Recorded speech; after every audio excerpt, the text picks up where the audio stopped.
Hello दोस्त, नमस्कार। मैं संगीत दुनिया 1984, ये दीदी हैं और आज आप लोगों के लिए एक माता भजन लाई हूँ। आप लोगों के लिए, आप लोगों को कैसा लगा?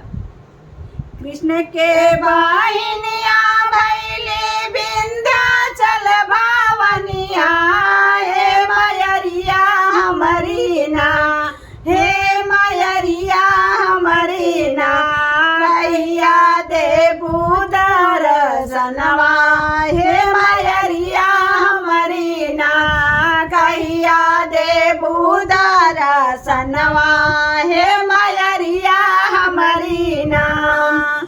तुहरे दुआरे मैया लागड़ा पुकारे, हे मयरिया हमारी ना, हे मयरिया हमारी ना, कहिया देबू दर्शनवा, हे मयरिया हमारी ना, कहिया देबू तू दर्शनवा, हे मयरिया हमारी ना।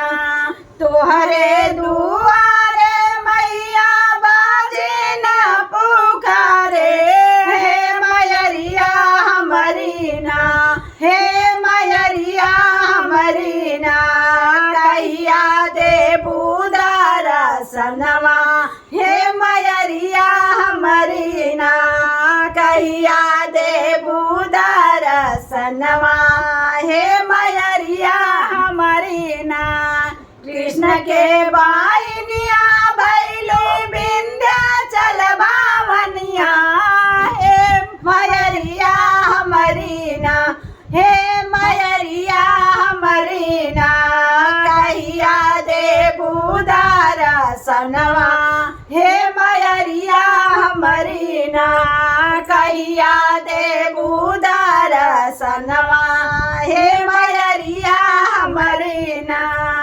तुहरे दुआरे मैया आनंद पुकारे, हे मयरिया हमारी ना, हे मयरिया हमारी ना, कहिया देबू नयन, कहिया देबू नयनवा, हे मयरिया हमारी ना, कहिया देबू तू नयनवा, हे मयरिया हमारी ना।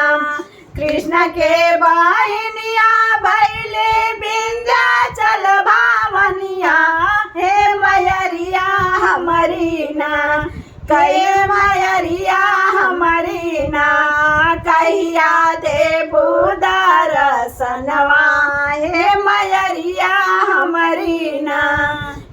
जय माता दी। बहुत अच्छा गीत है। जय माता दी।